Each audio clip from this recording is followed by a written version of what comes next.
Bem, gente, essa aula a gente vai ver um pouco sobre os hormônios tireoidianos, os hormônios produzidos pela tireoide.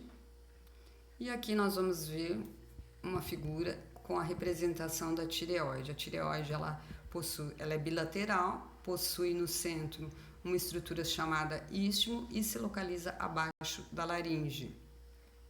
Os hormônios produzidos pela tireoide vão ser a calcitonina, o T3 e o T4, e os hormônios paratireoides, o principal é o paratormônio. Aqui uma lâmina transversal representando as células da tireoide. Aqui a célula C, que possuem folículos, e esses folículos eles produzem principalmente a calcitonina. A tireoide, em forma de borboleta, como eu disse, possui 3 tipos de hormônios. Produz a triidotironina, T3, a tiroxina, o T4 e ainda a calcitonina. O T3 e T4, esses dois hormônios vão funcionar principalmente no metabolismo energético, enquanto que a tiroxina e a triidotironina, elas vão precisar, para que elas possam funcionar, do íon iodo. Então, quando a gente fala T3, T4, nós estamos falando, no caso da tiroxina, a T4, ela vai precisar para funcionar de 4 íons iodo, e a triidotironina, a T3, ela vai precisar de 3 iodos para que esse hormônio possa ficar ativo no organismo.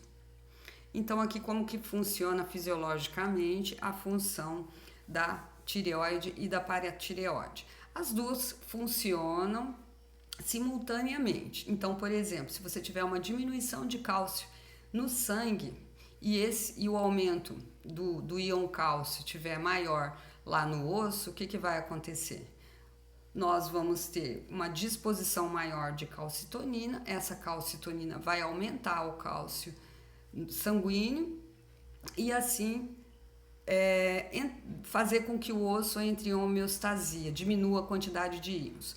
No entanto, se o íon cálcio estiver menos disponível na estrutura óssea, o que vai acontecer? Nós vamos ter a liberação do paratormônio. Esse paratormônio ele vai captar no sangue o cálcio e depositar esse cálcio na estrutura óssea.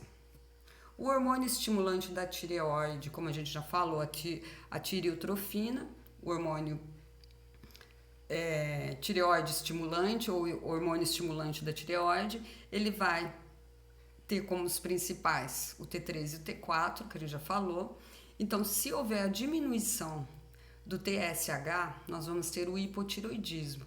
Se nós tivermos um aumento do hormônio tireoidiano, o que vai ter? Nós vamos ter um hipertireoidismo. A ação deles, quais são? Ele vai agir, os hormônios tireoidianos, gente, eles são essenciais para que um monte de função seja eficaz, para controlar todas as homeostasias do corpo.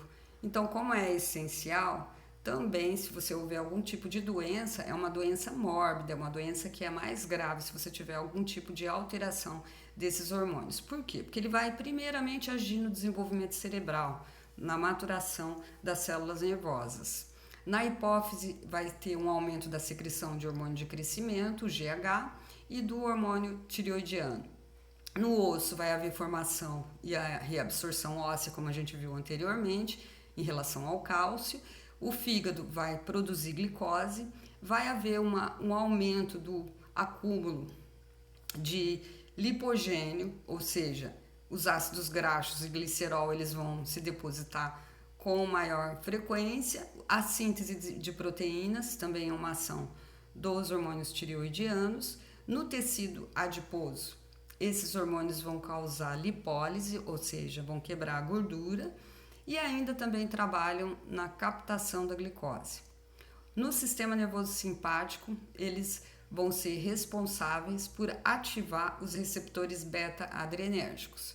Tanto é que o precursor desses hormônios, os hormônios tireoidianos, são os mesmos precursores da adrenalina e da noradrenalina, a tirosina.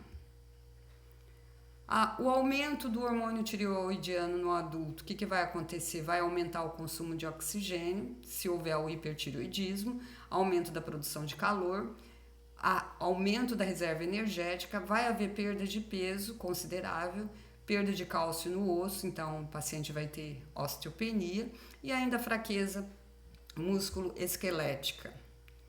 Na outra aula nós vamos ver um pouco sobre as disfunções tireoidianas.